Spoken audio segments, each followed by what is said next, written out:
Over the past decade, millennials assigned a shade of pink to define their generation. Gen Z has followed along and has evolved the it colour from millennial pink to Zoomer green.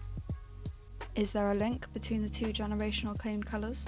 Hi, my name's Lillian Mai. I'm a third year fashion promotion student studying at the University of South Wales. In this video, I'll be focusing on Gen Z and researching their current fashion and colour trends within the United Kingdom.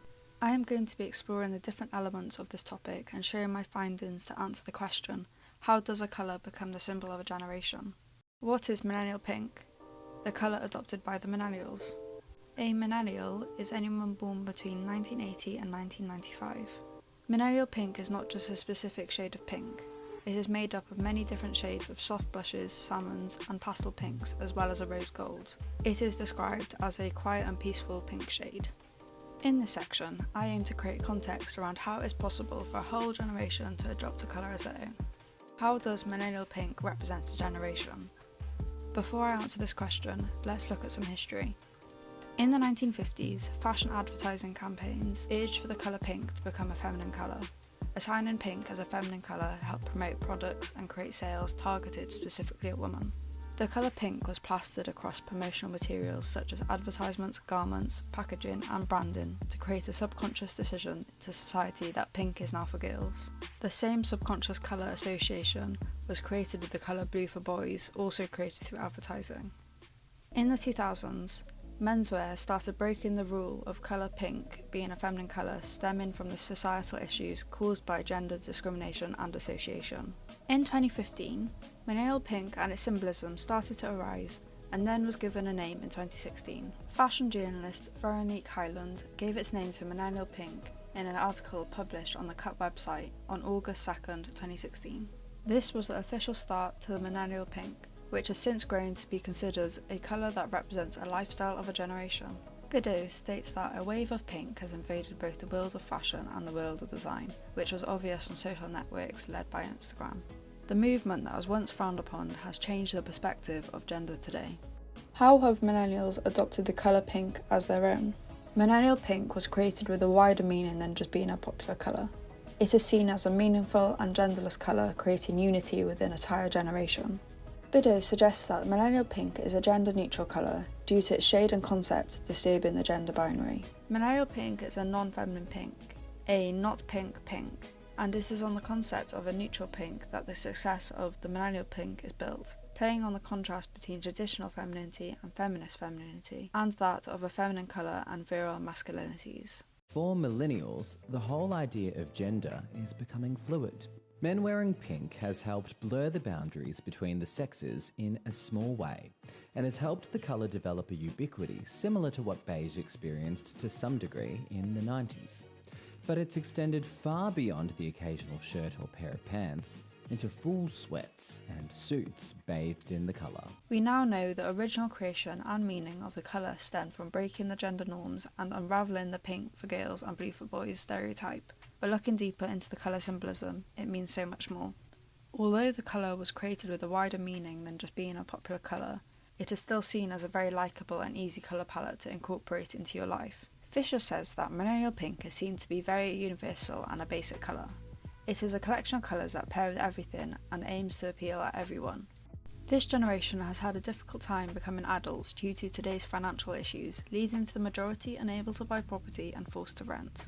Clark explains that housing has become increasingly costly and that the issue of affording housing has risen higher. Millennials are facing struggles when it comes to permanent income. A rise in part-time employment and lack of permanent positions has made it so young people are being excluded from the housing ladder, disrupting and sometimes halting the transition from parental home to house ownership. Due to millennials not having a permanent home, the colour was used to upcycle and modernise homes and belongings to look like they have put effort into their space without having to spend a fortune on buying new. Fisher explains that this is a style that makes basic success cheap and easy. It requires little in the way of special access, skills or goods. It is a style that can be borrowed, inhabited temporarily or virtually. Carrying on, if you simultaneously can't afford any frills and can't afford any failure, you end up with the millennial design, a crowd-pleasing, risk-adverse, calling just enough attention to itself to make it clear that you tried. Millennial pink decor such as bedding, bins and lampshades shot up in sales, being the crucial ingredients of the serene millennial dreamscapes. Millennial pink today is more than just a collection of pinks. It is somewhat of a brand package created for the generation which is consistently evolving. It is now made up of set elements creating advertisements, illustrations, artwork, fonts, interiors, social media and social movements. Millennials grew up with the creation of the internet and social media. Bido suggests that the internet is a place that promotes the development of microtrends to brands as well as their consumers. Social networks have become a primary form of communication using platforms such as Tumblr in the 2000s and Instagram and TikTok now. Fisher explains that the visual experience of a phone favours images and objects that are legible as possible and quickly as possible. Because of this, advertisements created for this generation use restrained sans serif fonts or chastity flirt in letters with curves and bounce, mixed with simple and clean colour blocking. Fisher describes the graphic trend as casual, friendly and impersonal, the verbal equivalent of a beveled edge. These elements used are the widely acknowledged clichés of millennial branding today. For example, in November 2019, Facebook launched a rebrand. Facebook wanted to create clarity about what products and services are theirs by creating an easy-to-read logo created to translate across all platforms that speaks to their targeted users, the millennials. For the advertisements and promotional imagery, they used millennial pink to successfully spark interest to their target audience. The lead image in the press release showed the new logo, a breezily spaced sans serif in a muted shade somewhere on the ham to salmon spectrum. Furthermore, the millennial branding showcases models of many races and body types within the advertisement and social media posts to stop racial and body discrimination. Using inspiration from this advertisement and many others, the famous boob prints and body-shaped vases and candles, made in various shades of pinks, neutrals and skin tones, were created to promote diversity within gender and race, which were widely spread across social platforms and sparked interest to many. To some, this trend seems very out of place and unusual, but when linking it back to millennial pink, it makes total sense. Fisher states that there's no weirdness, there's nothing that clashes, it is very controlled. This brand package that has been created is the newest addition to the generational comb colour, but it is forever expanding. We might call the latest iteration of the cycle the millennial aesthetic, and will one day be a recognisable artefact of the era. If pink is the colour of millennials, how is green the colour of Zoomers, aka Gen Z? Zoomer green is described as the colour of now. Catwalks, magazines, high street and designer stores are plastering themselves with the various shades of green, but where the trend began is with the rise of sustainability trends and the famous Bottega green. Because of this, a shade of green has been crowned the colour of Gen Z and it's called Zoomer green. It's the green that's everywhere. The lurid shade that's somewhere between a shamrock and matcha latte has for the past year been effectively owned by the Italian fashion label Bottega Veneta. Unlike millennial pink, Zoomer green is mainly seen within fashion and hasn't strongly expanded through other industries. The colour is currently being used for garments and accessories as well as promotional and marketing material for fashion brands rather than in-home interiors. Bottega Green swarmed social media for their famous green toweling collection. Bottega Veneta's green sandals, beach bags and dressing gowns were on demand, resulting in fast fashion brands to mass-produce replicas of the accessories made in cheaper and poor quality materials to feed Gen Z's wants. Although Bottega Veneta's branding is their famous green, they are known for selling more of a neutral colour palette with green accents used for accessories and smaller garments which are not as costly. This generates the question, does the shade of green have capability to be a long-lasting generational colour, or is it just a trend? What is the meaning behind the colour? There are actually two terms at work here, green and green. The authors Alice Chu and Osmond Rahman talk about colour, clothing and the concept of green in the Journal of Global Fashion Marketing. The findings of the study prove insight and implications for fashion practitioners, educators and consumers on the concept of eco-friendly in general and colour attribute in particular. Green is polysemous and seems to have multiple meanings. Chu and Rahman discuss further views, opinions and symbolism of the colour green. Green with a single quotation mark is related to environmental concepts/issues, whereas green is a colour, name or hue, symbolism and metaphor. According to the BBC, the fashion industry accounts for around 10% of the greenhouse gas emissions from human activity. Asafa Barrett explains fast fashion in a fashion documentary called BBC The Price of Fast Fashion. Whether we like it or not, we live in a fast fashion era. The see now, buy now, wear now mentality has become a normal part of the modern consumer behavior. Some of the fast fashion companies, they have close to 52 collections a year. So every week there's something new in the store, and that's to get people to come in. High street brands have accelerated this cycle, enabling shoppers to get their hands on the latest fashion trends soon after they appear on the catwalks. The fashion industry is a huge participator of today's global warming issues, producing excessively large amounts of waste. Over the past few years, the fashion industry is slowly changing its methods, and the consumers are trying to push themselves away from fast fashion and towards sustainability-driven brands. Because of this, True and Raman argue that colour forecasters and fashion designers must incorporate the colour symbolism into their work in order to address the concerns of consumers about environmental issues. Therefore, it is worthwhile and meaningful to investigate and explore relationships between colour attributes and the environmental term green. Because of the current Zoomer green trend, it is very easy for brands to cause misinterpretation by using the trend and colour for brands' advertisements. Mismatched colours and messages can cause consumers to reject or misinterpret ad messages. Some brands use the colour green to subconsciously persuade the consumers that their brand is environmentally friendly and sustainable due to subconscious symbolism of the colour. Society today has created a subconscious meaning of the colour being environmental, ethical and sustainable, due to it being used for material promoting sustainability. Chu and Raman explain that the line between the two meanings of green have faded and have been misinterpreted by the consumers, losing the real meaning and ethos of sustainability. In addition to the misinterpretation, marketers frequently tend to use the word sustainability as a buzzword or fashionable catchphrase to take advantage of current consumer concerns. Therefore, the colour green is also misinterpreted. This is called greenwashing. For example, mass-produced fast fashion brands such as Zara and Stradivarius follow trends rapidly and have been huge participators in the green trend. These brands are seen as higher quality retail stores compared to other fast fashion brands such as Pretty Little Thing and its mother brand Boohoo, due to their sustainability conscious recyclable fabric choices, which is the first cause of consumers mistakenly misinterpreting them and many other fast fashion stores as sustainability driven green brands. In terms of ethics, green's authenticity is becoming less reliable because of this ongoing problem. Zara, a multi-billion-pound company, created a sustainability pledge within the company called Join Life 20 years ago. Zara claims that the Join Life is a pledge to make Zara more sustainable.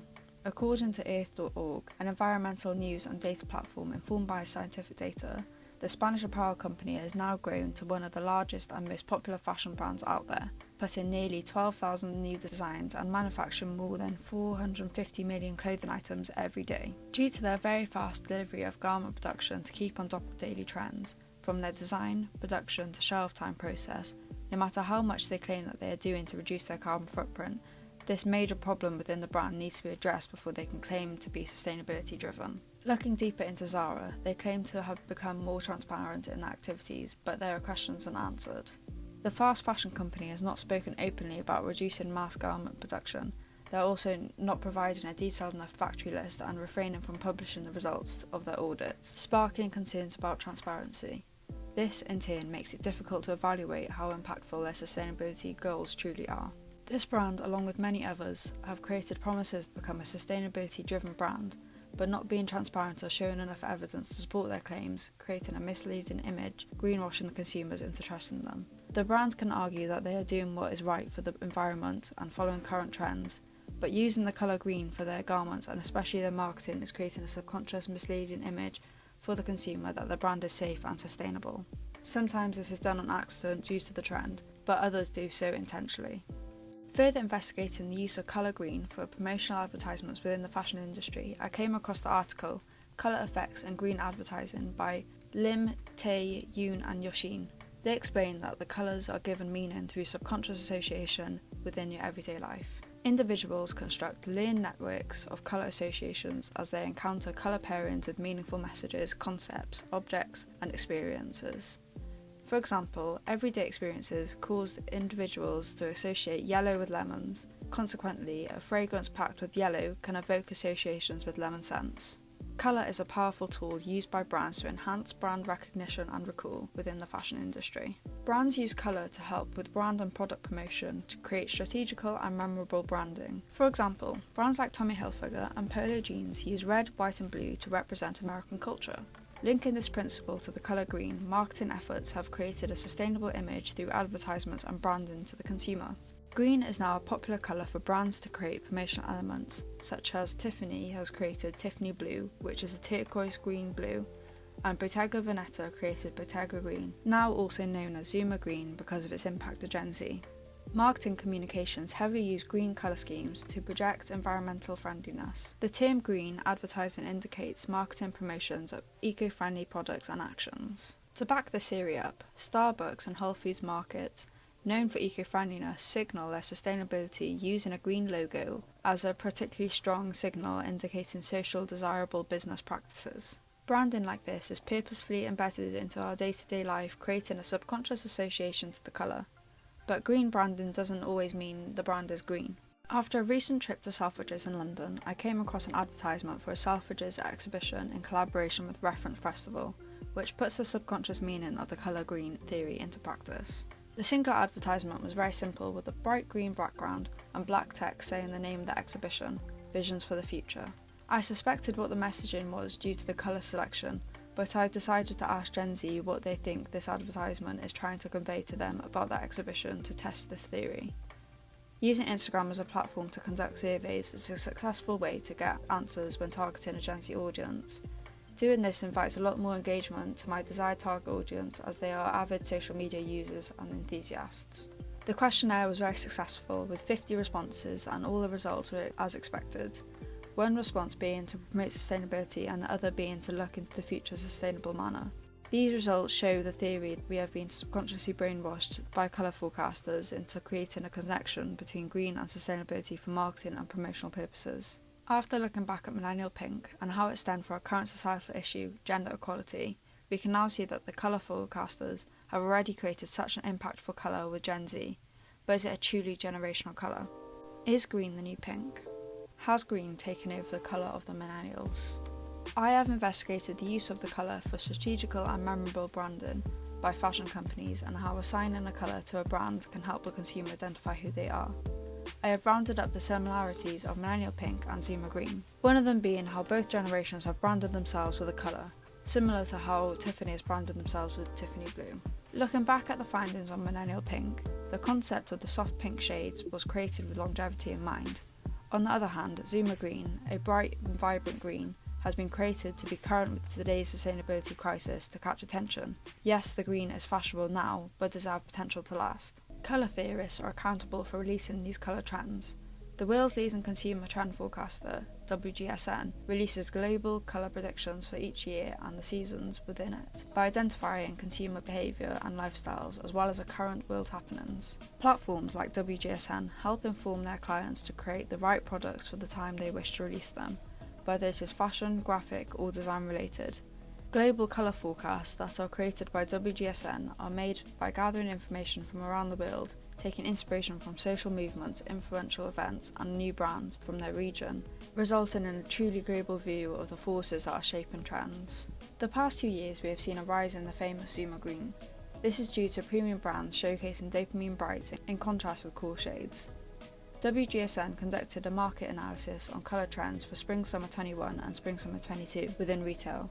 This market research showed that black and white are the most purchased but are slowly decreasing, and that green showed continuous growth for new ins, up 2% in the UK. Following closely behind green, pink is continuing to grow by 1%, highlighting the importance of dopamine brights. Dopamine bright shades are described as upbeat colours that bring a sense of much needed optimism and joy by WGSN Insider. Bringing this forward to predictions for Spring-Summer 23, the global colour forecast for Spring-Summer 23 written by Jenny Clark in April 2021 says the main source of information that is informing the colour prediction for 2023 is minimising environmental impact. Clark states that 40% of the colours for Spring-Summer 23 forecasts have been carried over from previous seasons to help reduce waste by reusing colours that are working well currently into the future. In other more recent collection review, Women's Colour Spring Summer 23, Claire Smith shares that shades of green that are associated with the environment are key for Spring Summer 23, with an ongoing interest in calming and restorative shades. This highlights the importance of sustainability in forming organic colour selection to embrace nature and the countryside, but it doesn't seem to be highlighting bright greens, instead opting for earthly midtones, which as the shades bay leaf and olive oil.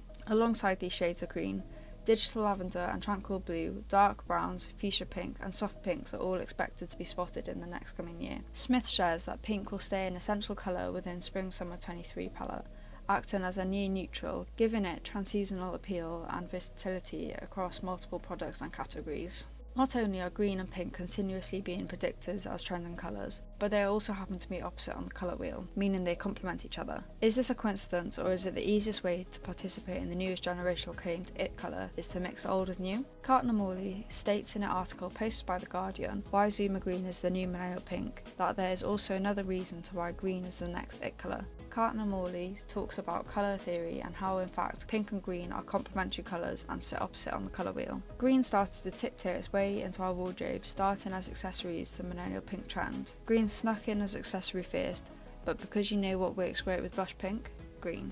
Marks and Spencer's and other retail stores targeted at a millennial audience and older are implementing old trends they know with new ones. For example, older generations tend to stick to what they know and trust. This applies to all things from gadgets to fashion, which is why integrating Zuma Green to their comforts is a very successful way to subconsciously implement the colour meaning across all age groups. To conclude, what is the future of these generational colours? Although Zuma Green has created a huge impact on creating a more economical fashion industry, the specific shade of green does not seem to hold potential to last within fashion due to its vibrancy and boldness. Ironically, although the colour is to promote sustainability, the colour has a sense of disposability. Garments in the colour seem to be one-hit wonders within consumers' wardrobes, only being worn a handful of times due to it being hard to style. The Zuma Green shade has an expiry date, but various earthly green shades have branched out as an expansion and have no plan of leaving, still being very influential with fashion, similarly to how millennial pink has expanded leading up to today. Looking into my own wardrobe, I am a strong believer of the importance of a capsule wardrobe. The capsule wardrobe is a collection of essential and classic pieces in your closet that are mixed and matched over time. With sustainability at heart, this method of creating a wardrobe only by garments that can be used in numerous ways creates longevity and reduces fabric waste. And because of millennial pink's versatility and Zuma Green's expansion into more earthly tones, these colours are a necessity and add more dimensional colours, expanding the typical black, white and beiges. WGSN likes to assign a colour of the year similarly to how Pantone does. Digital Lavender has been allocated WGSN's Colour of the Year for 2023, following on from Pantone's Colour of the Year of 2022, Very Perry, described as the new shade of violet-infused blue. This shade of purple, assigned by WGSN, has been selected due to the importance of versatile and gender-inclusive shades. Although millennial pink has greatly improved gender discrimination and has created inclusivity, it is still an ongoing problem, so there is no surprise that millennial pink is being extended further to similar shades to keep the concept alive within the new target audience, Gen Z, and in turn, the next generation, Alpha.